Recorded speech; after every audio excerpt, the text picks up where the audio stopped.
വല്യച്ഛൻ ഇങ്ങനെ ഏത് നേരം പത്രം വായിച്ചോണ്ടിരുന്നോ? ഈ വീട്ടിൽ നടക്കുന്ന കാര്യങ്ങൾ വല്ലതും അറിയുന്നുണ്ടോ? എന്താ പ്രശ്നം? ഞാൻ രാവിലെ കഴിച്ചത് എന്താണെന്ന് അറിയോ? പഴങ്കഞ്ഞി. ആണോ? നിന്റെ ഭാഗ്യം. വലിച്ച കണ്ട പിച്ചക്കാര് കഴിക്കുന്ന സാധനം ഈ പഴങ്കഞ്ഞി. ഞാൻ അത്രയ്ക്ക് കൺട്രിയാണോ? രാവിലെ എഴുന്നേറ്റപ്പോ ഇവിടെ ഒന്നും ഉണ്ടാക്കിയിട്ടില്ല. അവരവർക്ക് വേണ്ടത് അവരവരുണ്ടാക്കി കഴിച്ചോണോന്ന്. എന്നാ ഉണ്ടാക്കി കഴിക്കാൻ ചെന്നപ്പോ അതും കൂടെ അവളെടുത്തങ്ങ് കഴിച്ചു. ഇതെന്താ റാഗിങ്ങോ?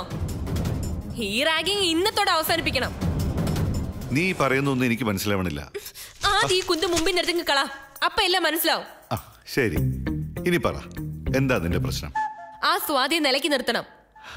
അവളിപ്പോ നിലത്തല്ലേ നിൽക്കുന്നേ? അല്ല, അവളിപ്പോ തോന്നിവാസം കാണിക്കുക. എല്ലാവരും ഇപ്പൊ അവളുടെ സൈഡാ. വല്യച്ഛൻ മാത്രമുള്ളൂ എന്റെ ഭാഗത്ത്. പറ, ഞാൻ എന്താ വേണ്ടേ? അവളോട് പറയണം എന്നെ കൊണ്ട് പണിയൊന്നും ചെയ്യിപ്പിക്കരുതെന്ന്. അതെങ്ങനെ പറയാൻ പറ്റും മോളെ? ഒരു വീടാവുമ്പോ എല്ലാരും സഹകരിക്കണ്ടേ? അത് തന്നെയാ ഞാനും ചോദിച്ചത്.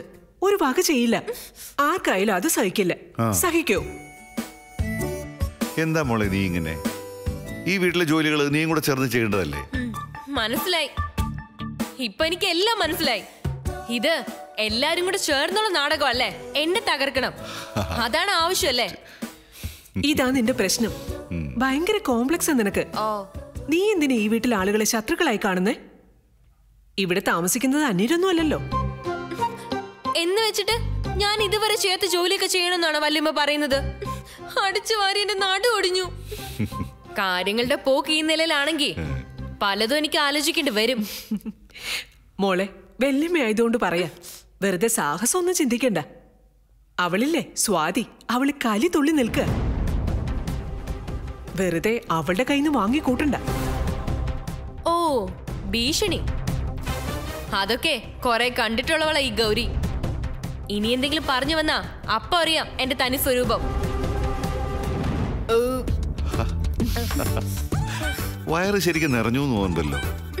പിന്നെ അളിഞ്ഞ പഴങ്ങി ചുടിച്ച് നിറയതിരിക്കോ? പണ്ടാരം നാശം പിടിച്ച സാധനം. വയറ് ഉരുണ്ട് കേറുന്നു. ഭക്ഷണത്തെ ഇങ്ങനെ ശപിക്കില്ല ഗൗരി. ഈ ലോകത്ത് എത്രയോ കോടി ജനങ്ങളുണ്ടെന്നറിയോ? ഒരു നേരത്തെ ഭക്ഷണത്തിന് പോലും വകയില്ലാത്തവര്. നിനക്കിപ്പോ പഴങ്കഞ്ഞിയെങ്കിലും ഉണ്ടല്ലോ. അതിന് മോൾ ഈശ്വരനോട് നന്ദി പറയും. ശരി ഭഗവാനെ, ഇന്നത്തെ അളിഞ്ഞ പഴങ്കഞ്ഞിക്ക് ഞാൻ നന്ദി പറയുവാ. നാളെയും തരണേ. മതിയോ?